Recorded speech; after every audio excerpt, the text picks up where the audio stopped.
हनुमान् श्रीपदो वायुपुत्रो रुद्रो नघोजरः अमृत्यवीरवीरश्च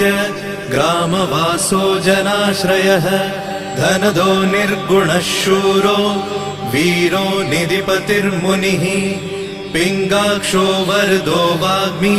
सीताशोकविनाशकः शिवः शर्वपरो व्यक्तो व्यक्ताव्यक्तो धराधरः पिङ्गकेशः पिङ्गरोमा श्रुतिगम्यः सनातनः अनादिर्भगवान् देवो विश्वहेतुर्जनाश्रयः आरोग्यकर्ता विश्वेशो विश्वनाथो हरीश्वरः भर्गो रामो रामभक्तः कल्याणप्रकृतिस्थिरः विश्वम्भरो विश्वमूर्तिर्